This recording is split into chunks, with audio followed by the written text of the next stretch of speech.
അസമിലും കഴിഞ്ഞ തവണ ബിജെപിക്ക് വിജയം നേടിയ സംസ്ഥാനമാണ്. അവിടെ സീറ്റുകൾ മാത്രമാണ്. 9 സീറ്റുകളും കഴിഞ്ഞ തവണ ബിജെപിക്കൊപ്പമായിരുന്നു. 14 സീറ്റുകളുമായിരുന്നു. ഇത്തവണ എൻഡിഎക്ക് 12 സീറ്റുകൾ കിട്ടുമെന്നാണ് പ്രവചനം. അതായത് 3 സീറ്റുകൾ കൂടി അധികമായിട്ട് 12 സീറ്റുകൾ. 14-ൽ അസമിൽ 12 സീറ്റുകളിലും അസമിൽ മറ്റ് പ്രശ്നങ്ങൾ ഒരുപാട് ഉള്ളതാണ്. ഇപ്പോൾ ഈ CAA പൗരത്വ ഭേദഗതി നിയമം അതിനെതിരെയുള്ള സമരം നടക്കുന്നു. ഒട്ടേറെ അത്തരത്തിലുള്ള അതിർത്തി വിഷയങ്ങളൊക്കെയുള്ള അസമിൽ പക്ഷേ ഇത്തവണ ഇത് പക്ഷേ 2024 മാർച്ച് 1 വരെയുള്ള കണക്കാണ്. അതിനുശേഷമാണ് CAA വിജ്ഞാപനം വന്നത്. അതിനു മുൻപുള്ള കണക്ക് കൂടിയാണ്. പക്ഷേ എന്നത് കണ്ടറിയണം. അവിടെ 2 സീറ്റുകൾ അതേഴ്സ് എന്ന കാറ്റഗറിയിലാണ്. അവിടെ ഇന്ത്യ സഖ്യത്തിന് കോൺഗ്രസിന് സീറ്റുകൾ പറയുന്നില്ല. ഈ അതേഴ്സിന്റെ കൂട്ടത്തിൽ AIUDF BPF അത് അവിടുത്തെ 2 പ്രാദേശികമായ 2 രാഷ്ട്രീയ പാർട്ടികളാണ്. ഈ പാർട്ടികൾ ചേർന്ന് 2 സീറ്റുകൾ, ഓരോ സീറ്റുകൾ വെച്ച് 2 സീറ്റുകൾ ഈ 2 പേർക്ക് കിട്ടും എന്നുള്ളതാണ്. 12 സീറ്റുകൾ അസമിൽ NDA സഖ്യത്തിന് ഉണ്ടാകുന്നു. അപ്പോൾ 211-ൽ 284-ൽ 211 സീറ്റുകളിലേക്ക് NDA സഖ്യം എത്തുന്നു. 200-ന് മുകളിലേക്ക് സീറ്റ് എണ്ണം വർദ്ധിക്കുന്നു. അസമിലെ രാഷ്ട്രീയ സാഹചര്യം വെച്ച് കിരൺ, നമ്മൾ ഈ നേരത്തെ മഞ്ജുഷ പറഞ്ഞ പോലെ ഈ സർവേ ഫലത്തിന് ശേഷം ഒരുപാട് കാര്യങ്ങൾ മാറി മറിഞ്ഞു. പ്രത്യേകിച്ച് അസമിനെ ബാധിക്കുന്ന വിഷയങ്ങളൊക്കെ കടന്നു വന്ന പശ്ചാത്തലം കൂടിയുണ്ട്. അതുകൂടെ ചേർത്ത് വായിക്കുമ്പോൾ ഈ സർവേ ഫലത്തെ എങ്ങനെ വിലയിരുത്താം? 49% അസമിൽ വോട്ട് ഷെയർ കിട്ടാൻ പോകുന്നത്. കഴിഞ്ഞ തവണ 44. ഏറ്റവും പ്രധാനപ്പെട്ട ഒരു വിഷയം, ഇന്ത്യയിൽ CAA നടപ്പാക്കുമ്പോൾ ഇന്ത്യയിൽ തൊട്ടടുത്ത ദിവസം ഏറ്റവും കൂടുതൽ പ്രതിഷേധങ്ങൾ ഉയർന്നത് അസമിൽ നിന്നാണ്. അസം സ്റ്റുഡൻസ് യൂണിയന്റെ നേതൃത്വത്തിൽ വലിയ പ്രതിഷേധവും ഹർത്താലും എല്ലാം അവിടെ കർഫ്യൂ പ്രഖ്യാപിക്കുന്ന അടക്കം അവസ്ഥയിലേക്ക് പോയി. അർദ്ധ സൈനികരെ നിയോഗിക്കുന്ന അവസ്ഥയിലേക്ക് പോയി. CAA ഒരു സംസ്ഥാനത്ത് എങ്ങനെയാണ് ഏറ്റവും കൂടുതൽ ബാധിക്കുക എന്ന് പറഞ്ഞാൽ അത് അസമിനെ സംബന്ധിച്ചായിരിക്കും. യഥാർത്ഥത്തിൽ ഈ CAA സംബന്ധിച്ച ഇങ്ങനെ ഒരു നിയമ ഭേദഗതി കൊണ്ടുവരാൻ തന്നെ കാരണം അസം സംസ്ഥാനവുമായി ബന്ധപ്പെട്ടതാണ്. അവിടേക്ക് അനധികൃതമായ ആളുകൾ വോട്ടേഴ്സ് പട്ടികയിലടക്കം അല്ലെങ്കിൽ അവിടുത്തെ അനധികൃതമായ ആളുകൾ കടന്നുകൂടിയിട്ടുണ്ട്. അവർ അവിടെ ജീവിക്കുന്നു എന്നതിനെ അടിസ്ഥാനപ്പെടുത്തിയാണ് സുപ്രീം കോടതിയുടെ നിർദ്ദേശപ്രകാരം അവിടെ ഒരു ജനസംഖ്യ രജിസ്റ്റർ തയ്യാറാക്കാൻ തീരുമാനിക്കുന്നത്. അങ്ങനെ ഒരു രജിസ്റ്റർ തയ്യാറാക്കുമ്പോൾ ഏകദേശം 19 ലക്ഷം മനുഷ്യർ അവിടെയുള്ള രജിസ്റ്ററിൽ ഉൾപ്പെടുന്നില്ല. ഇന്ത്യൻ പൗരന്മാരായി ഉൾപ്പെടുന്നില്ല. അതിൽ 15 ലക്ഷത്തോളം വരുന്നവർ ഹിന്ദു മതവിഭാഗത്തിൽപ്പെട്ടവരാണ്. ബാക്കി 4 ലക്ഷത്തോളം വരുന്നവരാണ് മുസ്ലിം മതവിഭാഗത്തിൽപ്പെട്ടത്. ഈ 15 ലക്ഷം വരുന്ന ആളുകളെ പൗരത്വം നൽകുക എന്നതാണ് ഇതിന് പ്രധാനപ്പെട്ട ലക്ഷ്യമെന്ന രീതിയിൽ പ്രതിപക്ഷം ആരോപണം ഉന്നയിക്കുന്നുണ്ട്.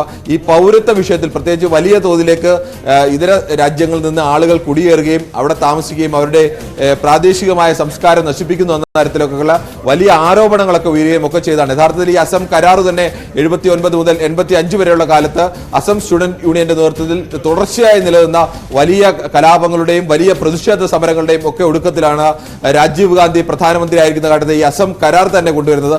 അതുകൊണ്ട് CAA ഏതു തരത്തിലാവും അസമിനെ ബാധിക്കുക? ഇപ്പോഴും അവിടെ തന്നെയാണ് പ്രതിഷേധം ഉയരുന്നത്. അസമിന്റെ രാഷ്ട്രീയത്തെ അപ്പാടെ മാറ്റിമറിക്കാൻ ശേഷിയുള്ള ഒരു നിയമം കൂടിയാണിത്. അതിനെ പോസിറ്റീവായിട്ടാണോ നെഗറ്റീവായിട്ടാണോ ആർക്കാണ് അനുകൂലമാകുന്നത് എന്നതൊക്കെ വോട്ടിന്റെ അടിസ്ഥാനത്തിൽ മാത്രമാണ്. ഈ വിജ്ഞാപനം വന്നത് ഇതിൽ പ്രതിഫലിച്ചിട്ടില്ല. പക്ഷേ NRCയിൽ നിന്ന് അത്രയും ആളുകൾ പുറത്തുപോയത് അത് പക്ഷേ ഈ ഒരു ഒപ്പീനിയൻ പോളിൽ പ്രതിഫലിച്ചിട്ടുണ്ട് അല്ലേ കിരൺ? അപ്പോൾ അത് രണ്ടും കൂടി ചേർത്ത് വായിക്കുമ്പോൾ ഇപ്പോഴത്തെ പ്രക്ഷോഭം, ഇപ്പോൾ നടക്കുന്ന പ്രക്ഷോഭം, CAA നടപ്പാക്കരുത് എന്ന് പറഞ്ഞുകൊണ്ടുള്ള പ്രക്ഷോഭം അത് വലിയ രീതിയിൽ സ്വാധീനിക്കാൻ ഇടയുണ്ടോ? അങ്ങനെ വരുമ്പോൾ ഇതിൽ BJPക്ക് അനുകൂലമായ ഒരു മാറ്റമാണോ പ്രതീക്ഷിക്കേണ്ടത്, അതോ എതിരായ ഒരു മാറ്റമാണോ? മഞ്ജുഷ, 2 തരത്തിൽ അങ്ങനെ മാറ്റമുണ്ടാവാം. അത് BJPക്ക് അനുകൂലമാകുന്ന ഒരു സാഹചര്യം കൂടി അവിടെയുണ്ട്. അതോടൊപ്പം തന്നെ ഈ പ്രക്ഷോഭത്തിന്റെ ഗതി വേറെ തരത്തിലേക്കാണ് പോകുന്നതെങ്കിൽ സ്വാഭാവികമായും അസമിനെ സംബന്ധിച്ച് നമുക്കറിയാം, അസമിലെപ്പോഴും വിദ്യാർത്ഥി പ്രസ്ഥാനങ്ങളാണ് വലിയ, ഈ അസം സ്റ്റുഡന്റ് യൂണിയനാണ് പലപ്പോഴും വലിയ പ്രക്ഷോഭങ്ങളൊക്കെ നയിക്കുകയും അവിടുത്തെ സർക്കാരിനെ തന്നെ അട്ടിമറിക്കാൻ തക്ക ശേഷിയുള്ള വിദ്യാർത്ഥി സംഘടനകളുള്ള ഒരു സംസ്ഥാനമാണ് അസം. അത് ഇപ്പോഴല്ല, ചരിത്രപരമായി തന്നെ അസമിന് ആ പ്രത്യേകതകളൊക്കെ ഉണ്ട്. ഇപ്പോഴും അസം സ്റ്റുഡന്റ് യൂണിയനാണ് പ്രധാനമായും തന്നെ ഇങ്ങനെ ഒരു സമരത്തിന് മുന്നിൽ നിന്നുകൊണ്ട്, പ്രതിഷേധത്തിന് മുന്നിൽ നിൽക്കുന്നത്. അത് കോൺഗ്രസ് പരമാവധി മുതലാക്കാൻ വേണ്ടിയുള്ള ശ്രമം സ്വാഭാവികമായും കോൺഗ്രസിന്റെ ഭാഗത്തു നിന്നുണ്ടാവും. കേരളത്തെ സംബന്ധിച്ചോ അല്ലെങ്കിൽ ഒരു ദക്ഷിണേന്ത്യൻ സംസ്ഥാനത്തെ സംബന്ധിച്ചോ ഈ CAA എന്ന് പറയുന്നത് ഏതെങ്കിലും തരത്തിൽ നമ്മളുമായി നേരിട്ട് ബന്ധപ്പെടുന്നില്ല. നമ്മളൊരു വിശാലമായ കാഴ്ചപ്പാടൊക്കെ എടുക്കുമ്പോൾ ആ കാഴ്ചപ്പാടിൽ വരുന്ന ചില വ്യത്യാസങ്ങൾ മാത്രമാണ്, അല്ലെങ്കിൽ അതിനെ അനുകൂലിക്കുന്നവർക്കും എതിർക്കുന്നവർക്കും തമ്മിലുള്ളത്. പക്ഷേ അസം സംസ്ഥാനത്തിന് അങ്ങനെയല്ല. ഇത് അവരുടെ നേരിട്ടുള്ള ജീവിതവുമായി നേരിട്ട് ബന്ധപ്പെടുന്ന ഒരു വിഷയമാണ്. അതുകൊണ്ട് തന്നെ കൂടുതൽ ആളുകളെ, ഇതര രാജ്യങ്ങളിൽ നിന്ന് കൂടുതൽ ആളുകൾ വന്ന് അസമിൽ താമസിക്കുകയും ഏതോ തലമുറകളായി താമസിക്കുന്ന മനുഷ്യരുണ്ട്. ഇപ്പോഴും അത്തരത്തിലേക്കുള്ള ആളുകൾ വടക്കിഴക്കൻ സംസ്ഥാനങ്ങളിൽ ഏറ്റവും കൂടുതൽ എത്തുന്നത് അസമിലേക്കാണ്.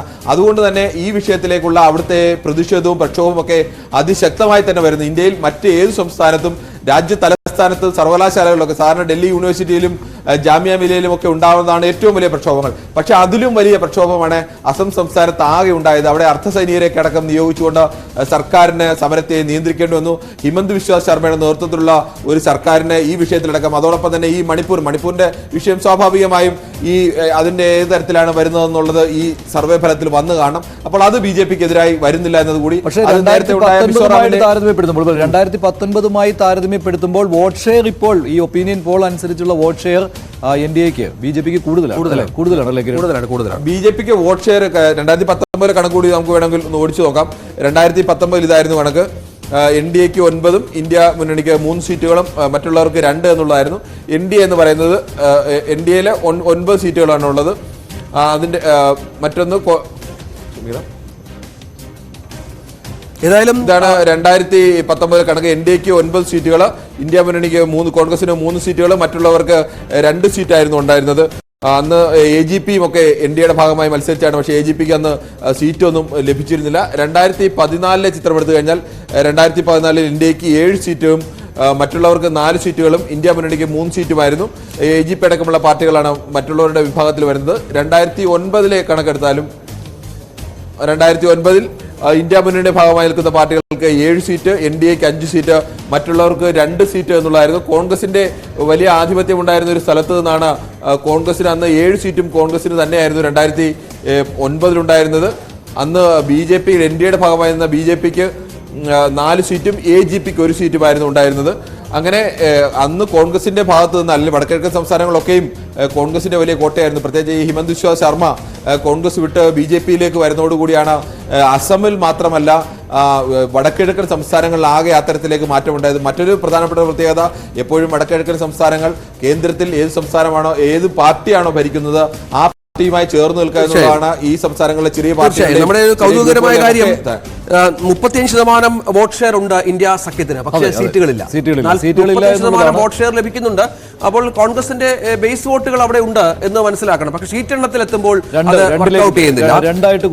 49 സീറ്റുകളിൽ 49% വോട്ടുകൾ NDA സഖ്യം അവിടെ നിലനിർത്തുന്ന പശ്ചാത്തലം കൂടി ഇതിനോട് ചേർത്ത് വായിക്കും. വ്യത്യാസം വരുന്നുണ്ട്, കൂടുന്നുണ്ട്. NDA-ക്ക് കൂടുന്നുണ്ട്. അസമും അങ്ങനെ കഴിഞ്ഞ തവണത്തേക്കാൾ മെച്ചപ്പെട്ട രീതിയിൽ BJP നിലനിർത്താൻ പോവുകയാണ്, NDA സഖ്യം നിലനിർത്താൻ പോവുകയാണ്. 16% വോട്ടുകൾ നേടിയ AIUDF-ഉം BPF-ഉം ഓരോ സീറ്റുകൾ വീതം അവിടെ നേടുന്നു. അതാണ് അസമിലെ ഫലസൂചിക. 12 സീറ്റുകൾ അവിടെ NDA സഖ്യം നേടുന്നു. 2 സീറ്റുകൾ അവിടുത്തെ പ്രാദേശിക കക്ഷികളായ AIUDF-ഉം BPF-ഉം ചേർന്ന് പിടിക്കുന്നു. അവിടെ ഇന്ത്യ സഖ്യത്തിന് സീറ്റൊന്നും ലഭിക്കാത്ത